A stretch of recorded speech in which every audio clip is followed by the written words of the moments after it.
Cosas más maravillosas que la Biblia enseña acerca de Jesús y que nosotros como que pasamos por alto es esa promesa que Él dijo que donde hay dos o más reunidos en su nombre, ahí Él estaría. Hermanos, es decir que no necesitamos una multitud grande, no necesitamos estar ni siquiera en un templo súper grande y desarrollado. Lo que necesitamos es que hayan 2 o 3 personas que estén reunidas en el nombre del Señor. Y es evidente su presencia cuando eso sucede, porque Él es fiel a lo que promete. Fiel el que lo prometió, fiel también el que lo hará. Y hermanos, yo quiero en esta mañana unir lo que nosotros pudimos realizar y visualizar el jueves aquí con el mensaje que el Señor me ha dado en esta mañana. Todos ustedes saben de qué yo voy a predicar hoy. Yo voy a predicar de Cristo y Cristo resucitado.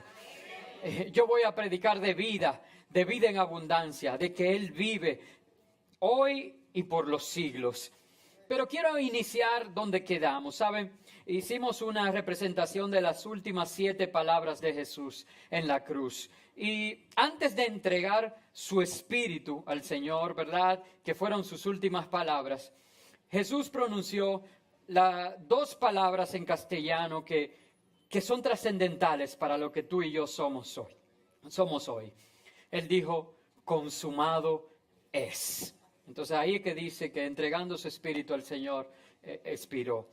Consumado es. Yo prediqué esa palabra el viernes, una actividad lindísima, había más de 1000 personas, un Viernes Santo, y realmente quiero lo que prediqué como en 20 minutos, resumirlo en 2. Aquí, para que eso me sirva de vínculo con lo que vamos a hablar en esta mañana. Porque consumado es tiene un significado trascendental para ti, hermano. Consumado es tiene un significado trascendental para mí, que va más allá de lo que las palabras en sí mismas expresan.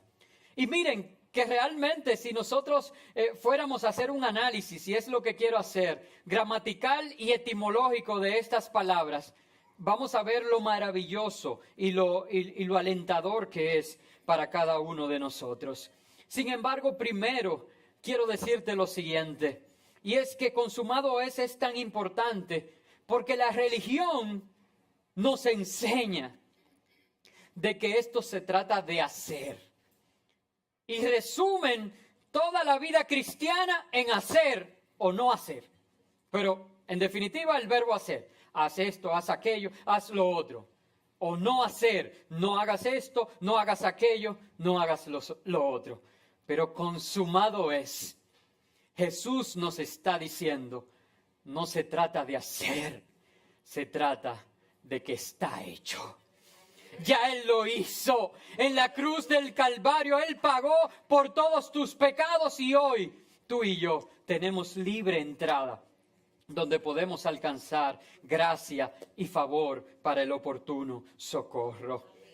Pero hermanos, gramaticalmente, si analizamos estas 2 palabras, podemos ver cómo la expresión consumado, acompañado del verbo ser en presente, se constituye en un pretérito perfecto. Cada uno de nosotros nos dieron esa clase en primaria. Yo no sé cuántos lo recuerdan. El pretérito perfecto es una acción realizada en el pasado que tiene vigencia en el presente. Por eso, consumado es. Significa que el Señor una vez y para siempre se entregó como sacrificio vivo por el pecado tuyo, el pecado todavía que tú hoy has realizado. Si gramaticalmente nosotros podemos estudiar estas 2 palabras, nos vamos a dar cuenta que en la cruz el Señor estaba reforzando el hecho de que pagó por tus pecados pasados, presentes y aún los futuros. Entonces podemos decir, no hay condenación para el que está en Cristo Jesús. Ninguna condenación hay para ti. Pero saben, hermanos, más maravilloso es analizar en vez de gramaticalmente, etimológicamente esta expresión. Porque lo que son dos palabras en castellano vienen de su original en griego, que es una sola palabra. Y esta palabra es tetelestai. Yo no soy griego. O sea que querer interpretar el significado para ustedes se me haría difícil si lo quiero hacer solamente de manera literal. Yo quiero darles algunos ejemplos rápidamente. Pudiera dar 5 ejemplos diferentes, pero voy a elegir 2. 2 aplicaciones en las que en el griego se utilizaba la palabra tetelestai, que es la que traducida Jesús pronunció en la cruz, que dice consumado es. La primera aplicación era una aplicación comercial. ¿Sí? Haciendo negocios, transacciones, yo te compraba un solar, te lo compraba a plazos y saben, tú no me entregabas ese título o me entregabas un título que no era final, como hoy en día se hace, hasta que tú completaras el pago de esa propiedad y entonces yo sellaba ese título con la palabra tetelestai, que significaba fue pagada por completo. Hermanos, yo no sé si tú puedes ver la analogía. La deuda que tú y yo teníamos fue pagada por completo en la cruz del Calvario. Y hoy tú y yo podemos ser libres del pecado por ese sacrificio perfecto que Jesús hizo en la cruz. Tú y yo podemos decir tetelestai, sabiendo que tú y yo teníamos una deuda que no podíamos pagar, pero que Jesús pagó una deuda que no tenía. Aquel que no tenía deuda, pagó la deuda por ti, que tenías una deuda, la cual no podías pagar. Si habláramos en un idioma financiero, pudiéramos decir que Jesús tomó nuestra bancarrota y la saldó con su solvencia. Jesús tomó tu bancarrota y la saldó con su solvencia. ¿Cuántos pueden decir gracias, Señor? Tetelestai no es el grito de un hombre que va a morir derrotado. Tetelestai es el grito de satisfacción de un redentor que vive y que da vida. Al decir tetelestai, el Señor estaba diciendo, he pagado tu deuda, ahora puedes tener vida en mí. Para terminar con estas ilustraciones, quiero mostrarles una segunda aplicación de la palabra tetelestai en el griego, para que entonces veamos el resultado de esta declaración. Toda esta introducción es para decirle el resultado de esta declaración. La segunda ilustración es que tetelestai, la palabra tetelestai del griego se utilizaba en el ambiente militar. En el ambiente militar habían varias aplicaciones. Por ejemplo, un general que llegaba de vuelta de la guerra y quería decir que había vencido a los enemigos y que por tanto su misión había sido cumplida, llegaba y pronunciaba tetelestai. Pero saben, esa es muy macro. Me gusta llevarla a lo personal, porque cada uno de nosotros estamos luchando batallas. De verdad, y algunos más que otros se ven como que la están perdiendo. De verdad, se le ve la derrota en el rostro. Y yo quiero hoy darles ánimo con esta palabra. El otro uso militar que tenía la palabra tetelestai era cuando un soldado se enfrascaba en una lucha personal cuerpo a cuerpo con el enemigo y se sentía victorioso, que iba a dar el golpe final. Pronunciaba a gran voz mientras derrotaba al enemigo y decía tetelestai mientras asestaba el golpe final, diciendo, te he vencido, soy más que vencedor. Colosenses 2, 14 y 15 dice: anulando el acta de los decretos que había contra nosotros, que nos era contraria, quitándola de en medio y clavándola en la cruz, y despojando a los principados y a las potestades, los exhibió públicamente, triunfando sobre ellos en la cruz. Consumado es el grito de victoria del Señor, diciéndole al enemigo: creíste que me vencías, pero ¿dónde está, oh muerte, tu aguijón? ¿Y dónde, oh sepulcro, tu victoria sorbida? Es la muerte en victoria. Tetelestai. Cristo venció. Y saben, hermanos, a esa declaración de fe de Jesús en la cruz, al tetelestai del Señor en la cruz, al consumado es que Cristo pronunció, para eso la resurrección se convierte en el amén del Padre. A la declaración de Cristo: he vencido, la resurrección se convierte en la respuesta de así es, que el Padre dio al Hijo. Porque si Jesús, al morir en la cruz, se hubiera quedado muerto y hoy nosotros pudiéramos visitar su tumba, entonces, como vamos a leer en un ratito, vana es nuestra fe. Pero por cuanto el Padre le resucitó de entre los muertos y Jesucristo vive, que dice que descendió hasta lo más profundo y que hoy Él hasta las llaves del infierno las tiene.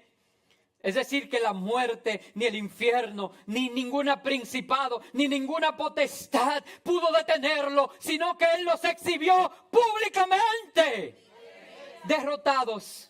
Por eso tú y yo podemos confiar en las promesas de que nuestros pecados ya han sido saldados. ¿Saben? Una de las cosas que más me impresiona de la Biblia es que Él hizo todo esto y del Señor sin nosotros merecerlo. La Biblia dice en Efesios 2, del 4 al 6, pero Dios, que es rico en misericordia, por su gran amor con que nos amó, aun estando nosotros muertos en pecados, nos dio juntamente con Cristo. Por gracia sois salvos. Y juntamente con Él nos dio vida, Es muy importante que yo diga vida.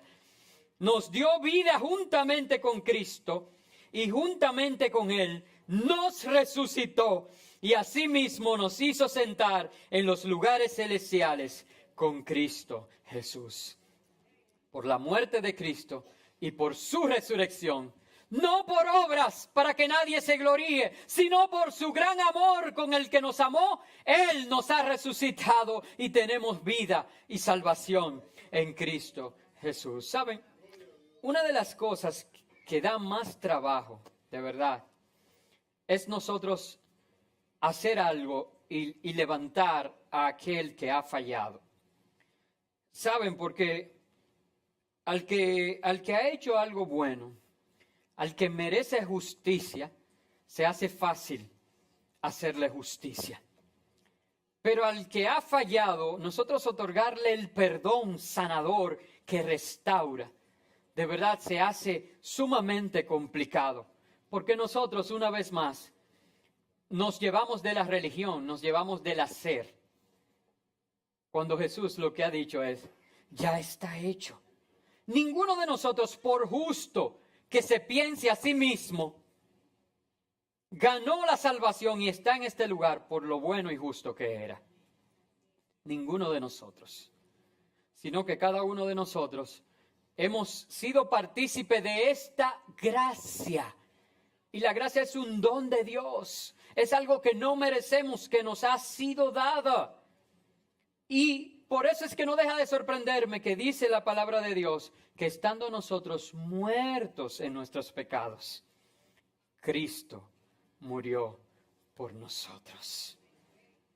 Hermanos, si entendemos eso, si entendemos que no es el hacer, sino el está hecho, el consumado es, nosotros viviéramos y practicáramos el ministerio de la reconciliación y fuéramos misericordiosos en Dios, diéramos por gracia lo que por gracia hemos recibido. Hermanos, y siempre habrá temor, pero saben, el Señor no tuvo temor de morir por ti en la cruz y pensó, pero es que Él va a volver a fallar. Sino que Él se ocupó de pagar por tus pecados pasados, presentes y futuros para que tú tengas libertad de vivir una vida santa para Él. Porque eso es lo que queda. La gratitud en el corazón de recibir algo que yo sé que no merezco, me lleva a tratar de vivir una vida santa, consagrada al Señor. Como una actitud de adoración a Él por la gracia recibida. Hermanos, una y otra vez como pastor yo digo, yo creo en el ministerio de la restauración, porque es consecuencia de la resurrección de Cristo. Como yo presenté hace unos minutos, el Señor nos resucitó juntamente con Él por misericordia y por gracia. El día que yo sienta que lo que Jesús me ha llamado no es a restaurar, entonces, hermano, un puerto de China en una esquina, cualquier cosa me dedico. El sentido del llamado es uno poder asimilar el ministerio de la reconciliación y reconciliar al mundo con Cristo. Siempre habrá temor. Saben, mientras yo estudiaba esto y recibía del Señor eso, el Señor me mostró, y lo voy a hacer. Hoy yo voy a llamar a algunas chicas que las he tenido en disciplina desde hace unos meses, por diferentes situaciones. Y hoy el Señor me ha dicho que los que estén aquí, porque las bendiciones hay que estar prestas a recibirlas, de esas chicas los nombres que el Señor me mostró, son todas hembras. Y el Señor me dijo que levantara eso, porque su resurrección es válida también para ellas, su muerte y su resurrección. Y que a partir de hoy tengan la oportunidad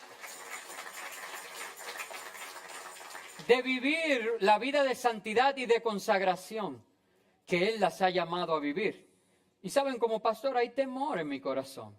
Y habrán aprendido la lección. ¿Y qué me habla a mí de que no harán lo mismo?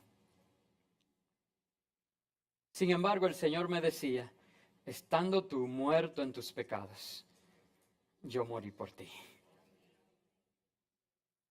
Así que yo les recomiendo, si usted está en esa condición, que no se vaya al final del culto, que espere a reunirse conmigo.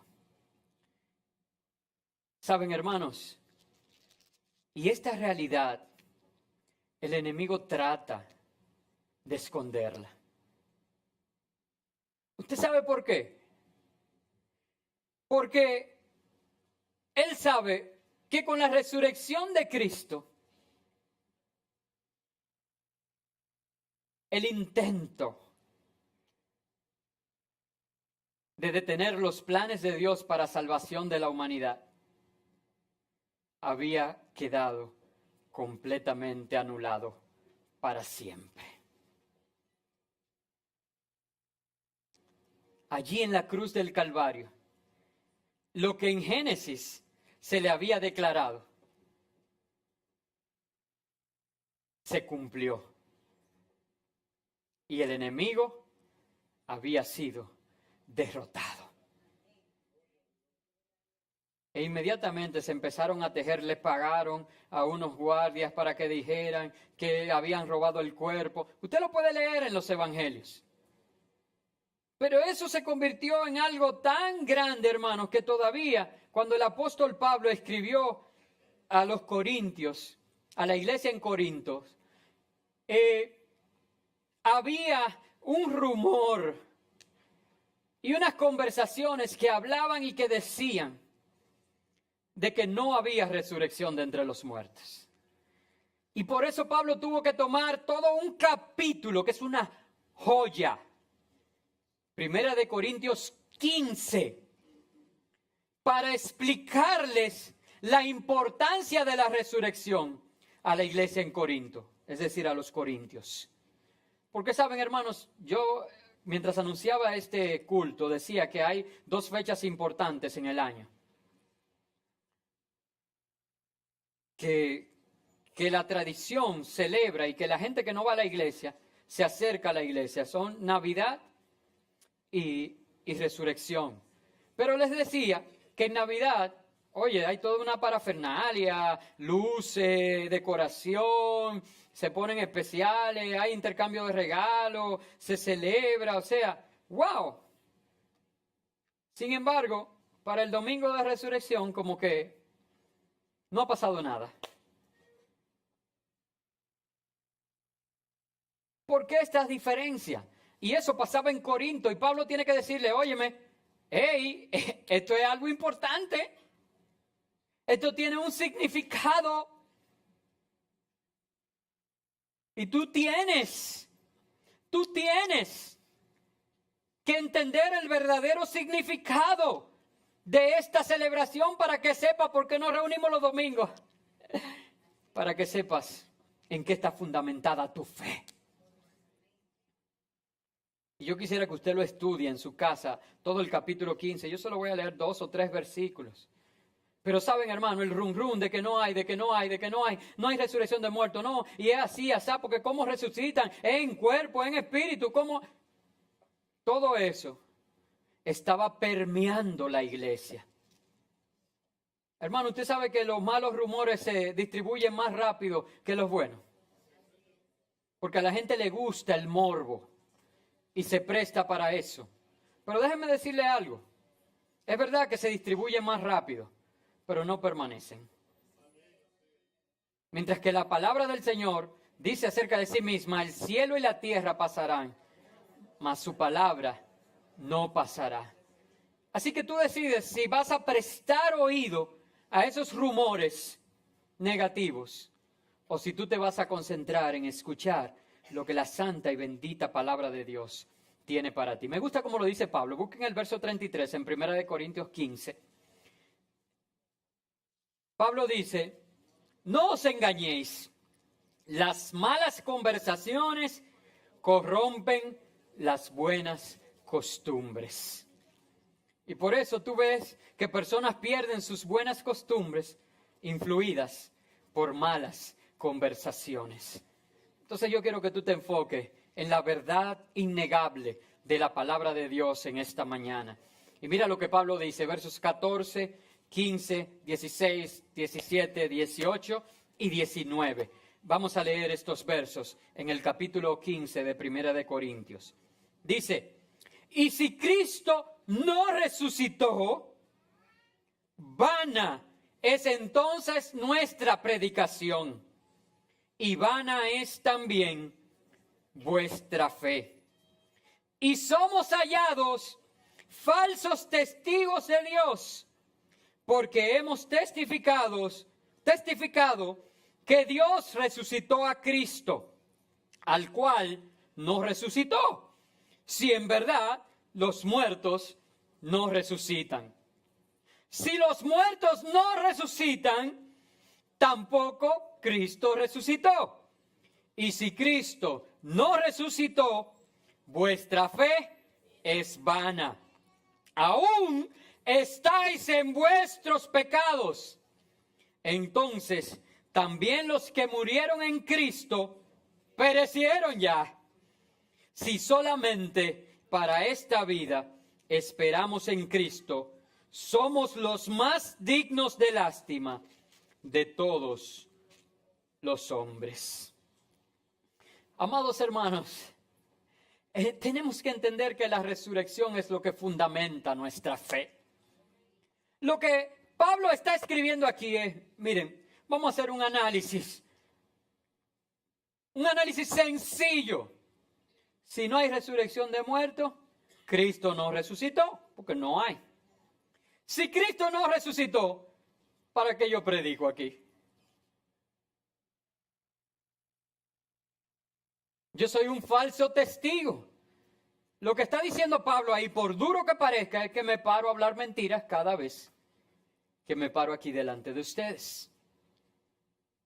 Porque estoy hablando de algo que no es cierto. Si así fuese. Pero va más allá. Pablo dice, bueno, pero si no hay resurrección de muertos, si Cristo no resucitó, si tu fe es vana, si eres un falso testigo, entonces tú no has sido redimido de tu pecado, sino que tú estás ahora viviendo en el pecado en el cual antes tú andabas. ¿Por qué? Porque ¿quién te perdonó ese pecado? Por más bueno que tú te sientes ser ahora, por más justo, santo, Pablo está diciendo, si ese sacrificio perfecto, si esa muerte y esa resurrección no hubieran sido completadas, tú vivirías hoy aún atado, esclavizado al pecado en el cual hacían. Pero más allá, también dice, y esos que murieron en Cristo antes, ¿sabe qué pasó con ellos? Que ya dejaron de ser, perecieron, no son más, no hay esperanza. Por eso es entendible que él diga, si eso es así, si nosotros solamente estamos buscando a Cristo para recibir de Él lo que recibimos en esta vida, somos seres dignos de lástima. Pero saben, hermanos, y esto lo voy a decir con gran dolor en mi corazón, muchos de nosotros buscamos al Señor por los panes y los peces. Y lo único que nos interesa del Señor es recibir las bendiciones materiales o las bendiciones terrenales que le estamos pidiendo. Si no nos explicara que cuando nosotros oramos por un enfermo para que sea sanado y el Señor no nos sana a ese familiar que nosotros amamos tanto, porque en su soberanía Él entiende que es tiempo ya de llevarlo a su presencia, ¿nos ponemos bravos con el Señor? ¿Usted no ha visto cristianos bravos con Dios? Porque lo que queremos es que Él, no, es que la sane aquí. Pero si la expectativa de esperanza, de gloria que nosotros tenemos, es que por la resurrección de los muertos, el que muere en Cristo resucitará primero. Y que los que hayamos quedado seremos arrebatados juntamente con ellos y les recibiremos en las nubes. Si tenemos esa expectativa, la cual el apóstol escribe, no ignoréis. Si no ignoramos esa gran verdad, hermanos, fuera diferente. Pudiéramos levantar manos santas delante del Señor cuando alguien cercano muere, si ha conocido a Cristo, y decir, gracias Señor, porque tú has sido fiel.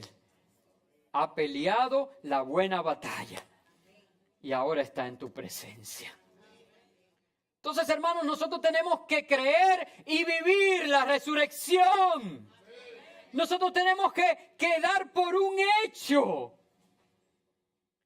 Pastores amigos que han visitado Israel, yo no he tenido el privilegio, me dicen que es impresionante la carga emocional y espiritual que se siente cuando llevan a uno a la tumba en el jardín, en las afueras de Jerusalén. Por el hecho de que uno visitar una tumba y que la tumba esté abierta y que esté vacía.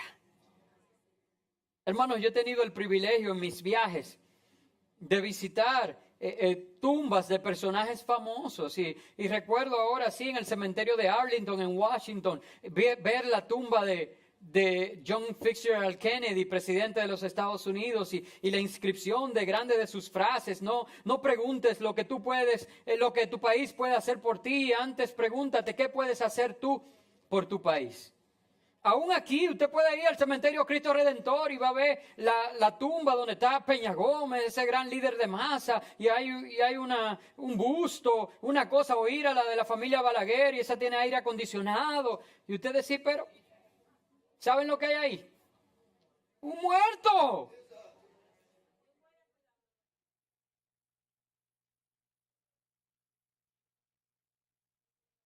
Usted va ahí y lo que va a encontrar es un muerto.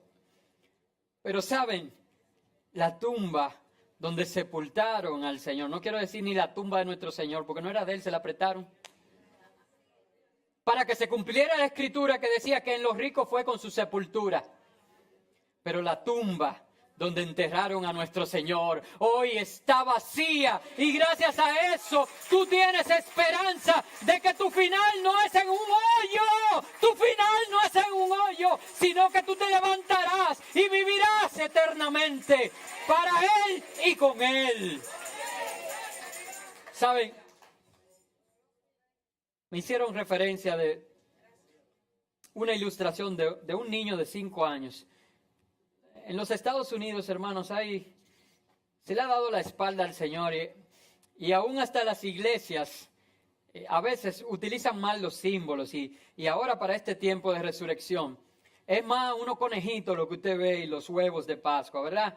La historia la han presentado con eso y nosotros tenemos que entender, hermanos, que los símbolos de nosotros son una cruz y una tumba vacía.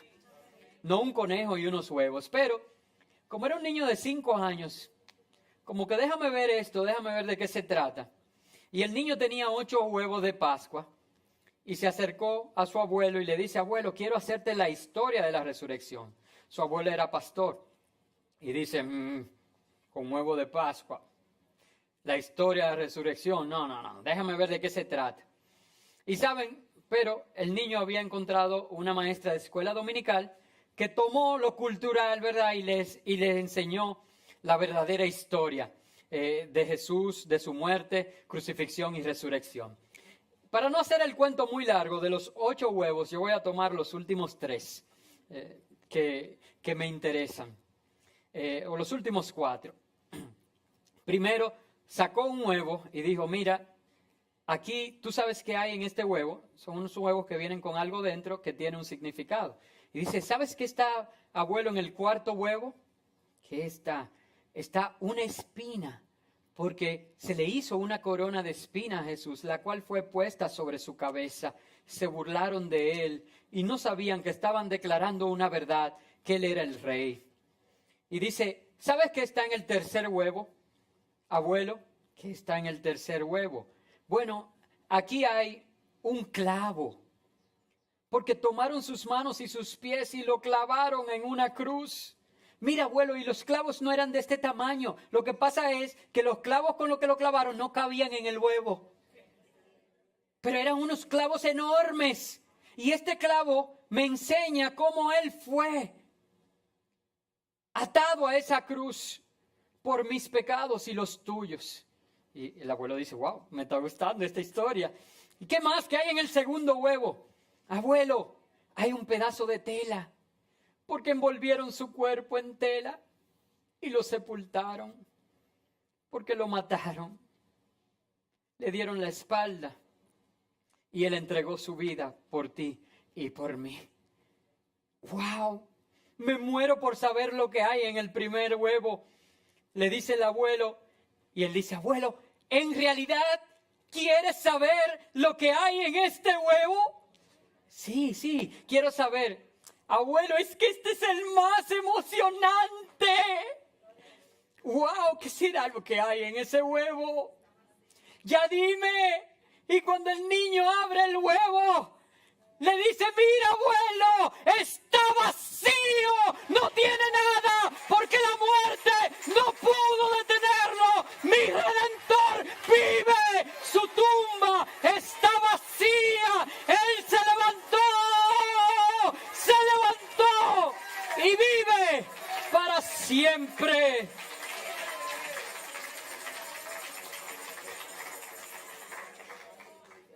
La tumba vacía nos llena de esperanza.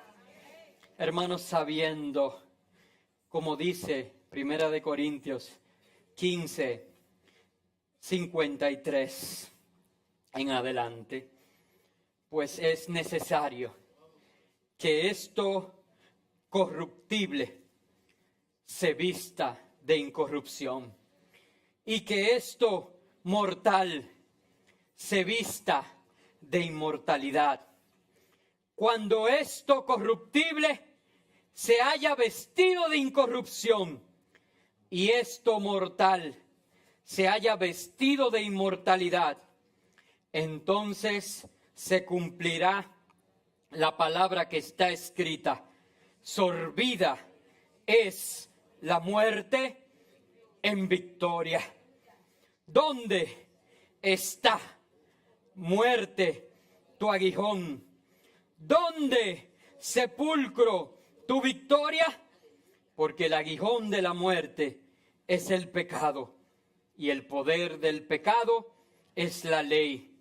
Pero gracias sean dadas a Dios, que nos da la victoria por medio de nuestro Señor Jesucristo. Así que, hermanos míos amados, estad firmes y constantes. ¿Tú escuchaste esas dos palabras? Estad firmes y constantes, creciendo en la obra del Señor, siempre sabiendo que vuestro trabajo en el Señor no es en vano. Quiero leerlo nueva vez, el verso 58. Y con esto voy a finalizar. Así que, hermanos míos amados, estad firmes y constantes, creciendo en la obra del Señor, siempre sabiendo que vuestro trabajo en el Señor no es en vano. Hay una condición. Esa condición es que el Espíritu que levantó a Cristo de los muertos viva en ti. Porque si el Espíritu que levantó a Cristo de entre los muertos vive ahora en ti, también a ti te resucitará en el día que se ha señalado para esto.